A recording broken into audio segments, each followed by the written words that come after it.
नमस्कार। बुखार हम सबको कभी ना कभी तो हुआ ही है ना? पर क्या कभी सोचा है कि ये सिर्फ थर्मामीटर पर बढ़ता हुआ एक नंबर है या इसके पीछे कोई बहुत गहरी कहानी छुपी है? आज हम आयुर्वेद के उस पुराने खजाने में झांकेंगे और ज्वर के इसी रहस्य को समझने की कोशिश करेंगे। तो चलिए शुरू करते हैं ये दिलचस्प सफर। देखिए, आयुर्वेद में बुखार को कोई मामूली चीज नहीं समझा जाता, बल्कि चरक संहिता, जो आयुर्वेद का एक बहुत ही महत्वपूर्ण ग्रंथ है, वो ज्वर को रोगों का राजा कहता है। सोचिए जरा, इसका मतलब ये हुआ कि इसे सभी बीमारियों में सबसे ज्यादा अहमियत दी गई है। ये वाकई में एक बिल्कुल अलग नजरिया है कि नहीं? तो फिर आयुर्वेद की नज़र में ज्वर असल में है क्या? ये थर्मोमीटर के एक नंबर से कहीं ज़्यादा है, बहुत ज़्यादा। ये एक ऐसी हालत है जिसमें शरीर का तापमान तो बढ़ता ही है, पर साथ ही साथ थकान, पसीना, भूख का मर जाना और एक अजीब सी सुस्ती, ये सब भी हावी हो जाते हैं। ये असल में शरीर का एक सिग्नल है, एक इशारा कि अंदर कुछ गड़बड़ चल रही है, कोई गहरी उथल-पुथल मची हुई है। तो अब सवाल ये उठता है कि आयुर्वेद के हिसाब से बुखार होता क्यों है? देखिए, बात सिर्फ बाहरी कीटाणुओं की नहीं है, मामला उससे कहीं ज्यादा गहरा है। आयुर्वेद हमें शरीर के अंदर ले जाता है, उस अंदरूनी असंतुलन की जड़ों तक, जहां से ये सब शुरू होता है। तो आयुर्वेद कहता है कि ज्वर के मोटे तौर पर 3 कारण होते हैं।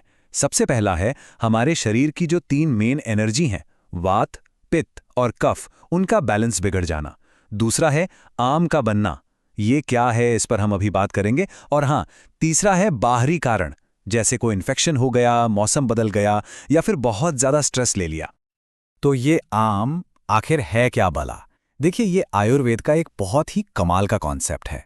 जब हमारा पाचन तंत्र, हमारा डाइजेस्टिव सिस्टम खाने को ठीक से पचा नहीं पाता, तो शरीर में एक तरह का, कह सकते हैं कि एक चिपचिपा जहरीला कचरा बनने लगता है। बस इसी को आयुर्वेद आम कहता है। और ये जहरीला कचरा करता क्या है? ये शरीर के छोटे छोटे चैनल्स में जाकर उन्हें ब्लॉक कर देता है, एक ट्रैफिक जाम की तरह। और इसी जाम की वजह से ज्वर जैसी बीमारियां पैदा होती हैं। अब समझ में आया कि आयुर्वेद में अच्छी पाचन शक्ति को सेहत की चाबी क्यों मानते हैं।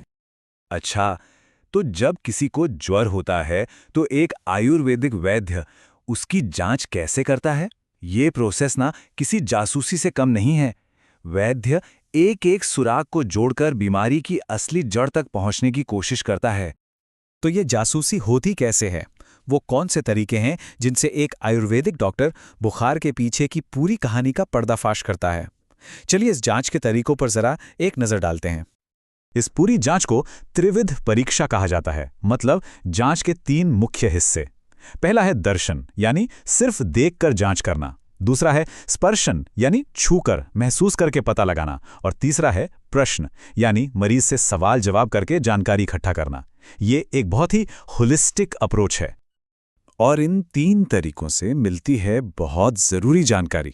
दर्शन से मतलब देखकर चेहरे का रंग कैसा है, पसीना आ रहा है या नहीं, या कोई कमजोरी तो नहीं दिख रही, ये सब पता लगता है। फिर स्पर्शन से मतलब छूकर शरीर का तापमान और सबसे जरूरी नाड़ी की गति को महसूस किया जाता है। और फिर प्रश्न पूछकर लक्षणों की पूरी हिस्ट्री निकाली जाती है, जैसे ठंड कब लगती है, भूख कैसी है, या शरीर में दर्द कहाँ कहाँ हो रहा है। इस पूरी जांच पड़ताल के बाद आयुर्वेद एक बहुत ही दिलचस्प काम करता है। वो बुखार को अलग अलग टाइप में बांटता है। मतलब हर बुखार एक जैसा नहीं होता, हर बुखार की अपनी एक अलग पर्सनैलिटी होती है। जरा इस टेबल को देखिए, ये ज्वर के कुछ मुख्य प्रकार दिखा रहा है। जैसे वातस ज्वर, इसमें दर्द और बेचैनी बहुत होती है। पित्तस ज्वर में तेज बुखार के साथ प्यास और जलन महसूस होती है। कफस ज्वर में शरीर में भारीपन लगता है और बलगम भी होता है। एक होता है सन्निपातस ज्वर, जो काफी गंभीर होता है क्योंकि इसमें तीनों दोषों के मिले जुले लक्षण होते हैं। और आम ज्वर, जिसकी बात हमने अभी की थी, वो सीधे सीधे अपच और टॉक्सिन्स की वजह से होता है।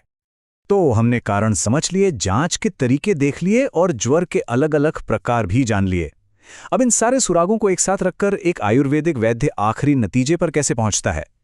चलिए अब उन पिलर्स को देखते हैं जिन पर पूरा डायग्नोसिस टिका होता है। तो वो आखिरी चीजें क्या हैं? एक सटीक आयुर्वेदिक डायग्नोसिस किन बातों पर निर्भर करता है? वो कौन सी 5 चाबियां हैं जो ज्वर के इस रहस्य का ताला पूरी तरह से खोल देती हैं? ये हैं वो 5 स्तंभ। सबसे पहले नाड़ी की जांच, यानी पल्स एग्जामिनेशन। दूसरा, ये पहचानना कि कौन सा दोष बढ़ा हुआ है। तीसरा, शरीर में आम यानी टॉक्सिन्स हैं या नहीं। चौथा, मरीज की अपनी मूल शारीरिक बनावट यानी प्रकृति क्या है। और पांचवां, मौसम का क्या असर हो रहा है। इन पांचों बातों को मिलाकर ही आयुर्वेद एक बिल्कुल पर्सनल और सटीक डायग्नोसिस तक पहुंचता है। और अंत में ये सब हमें एक बहुत ही दिलचस्प सवाल पर लाकर छोड़ देता है। अगर बुखार सिर्फ एक बीमारी नहीं है, बल्कि हमारे शरीर का भेजा हुआ एक ज़रूरी मैसेज है, एक सिग्नल है, तो शायद हमें अपने शरीर के इन सिग्नल्स को सुनने और समझने का तरीका बदलने की ज़रूरत है। ये वाकई में एक सोचने वाली बात है ना?